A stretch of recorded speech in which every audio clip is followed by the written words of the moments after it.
la lutte contre l'impunité dans les pays africains, ce n'est qu'un prétexte. La lutte contre l'impunité, un prétexte. Parce que le président Habré n'est qu'un cobaye de ce que j'appelle le néocolonialisme judiciaire.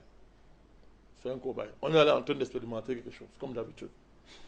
Dans les pays africains aujourd'hui, il y a un tollé général qui s'élève contre ce machin qu'on appelle CPI. Et on avait trouvé, on est en train d'expérimenter comment est-ce qu'on va contourner en créant, comme le Michel a dit, des chambres qui ne sont que des succursales, qui ne seront que des prolongements de la CPI. Oui, de la CPI. C'est-à-dire que ça va être ça, le même projet géopolitique est derrière, mais comme on dit, il est encore mieux de faire les sales besoins par les Africains. Quand les Africains bastonnent leurs frères, c'est mieux qu'il y ait un blanc qui fait le travail. C'est ça le projet qu'il y a derrière. C'est ça le projet qu'il y a derrière. Donc, la lutte contre l'impunité, personne ne peut s'opposer à ça en Afrique. Je dis personne. Mais on sait très bien qu'aujourd'hui, que ce combat-là est instrumentalisé par les puissances occidentales.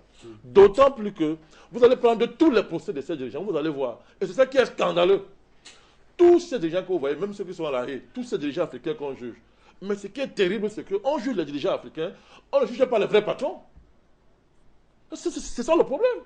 Vous ne pouvez pas juger Hissène Habré sans juger la France, sans juger les États-Unis. Mais c'est quel genre de procès ça? Moi je veux qu'on le juge, moi je m'en fous d'Hissène Habré, il ne me rapporte rien du tout. Mais on ne peut pas le juger sans juger la France. Les soi-disant 40 000 victimes sont les victimes d'Hissène Habré, mais sont aussi les victimes de la France et des États-Unis. Pourquoi est-ce qu'on juge seulement Hissène Habré dans l'affaire? C'était pareil avec M. Mobutu. Quand Mobutu est au pouvoir, il est reçu à Washington par Ronald Reagan qui dit que c'est le combattant de la liberté. Reçu.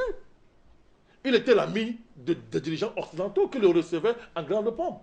Mais quand il a fallu faire le bilan de Mobutu, les films qu'on a tournés et tout pour manipuler les Africains, on a fait croire que tous les crimes qu'il y a eu aux Zaïre n'avaient pour seul et unique responsable M. Mobutu. Et les mêmes gens qui commentaient Mobutu, c'était les mêmes gens qui l'avaient mis au pouvoir. Et ils commentaient cela en se moquant des Africains. On a même vu un monsieur qui s'est vanté d'avoir conservé la dent de Lumumba jusqu'à aujourd'hui. Et qui a insulté Mobutu. Donc chaque fois, quand il faut agir, les patrons viennent, ils agissent. Mais quand il faut juger, on prend les marionnettes, le sous-fifre, on laisse les patrons. C'est ça qui est très inquiétant. Et comment pouvez-vous dire que quelqu'un est un dictateur dans un pays qui est un théâtre d'affrontement des puissances en matière de guerre froide? Ça veut dire qu'il n'est pas dictateur, il n'est qu'un gouverneur, il n'est qu'un sous-fifre, puisque c'est un affrontement de puissances qui transforme son pays en un théâtre d'affrontement. Donc la personne qui est présente à ce moment-là, il ne peut pas être dictateur, parce que pour qu'il soit dictateur, il faut qu'il commande les puissants qui s'affrontent d'abord sur son territoire. C'est aussi logique et simple que ça. Il n'est qu'un gouverneur. Je ne dis pas qu'on ne le juge pas. On doit punir les gouverneurs qui sont irresponsables. Mais la vraie justice, c'est qu'il faut punir les donneurs d'autres. Il faut les punir. Donc, on est là dans une situation où l'Afrique fait face à ce que j'appelle l'universalisation du droit international. C'est le débat. C'est-à-dire qu'on veut standardiser le droit au niveau international. En fait, c'est l'occidentalisation juridique du monde.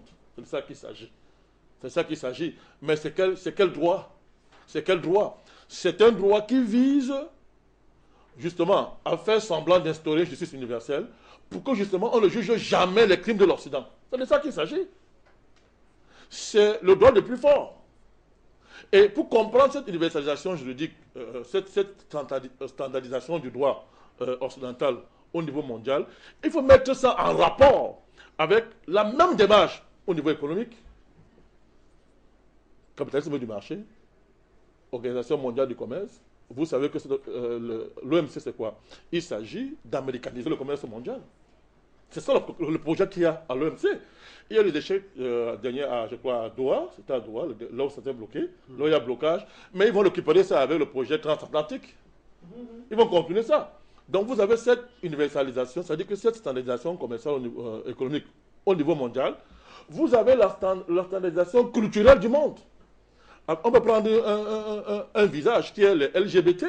C'est-à-dire qu'aujourd'hui, on dit qu'un homme normal dans le monde doit être pédé, il doit être gay, il doit être bisexuel, il faut que chez vous, la prostitution soit une valeur, tout ça est consomme, la zoophilie.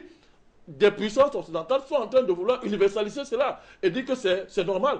Donc, cette globalisation-là, Cette globalisation, c'est ça qui est derrière même le projet de cette affaire de lutter contre l'impunité en Afrique.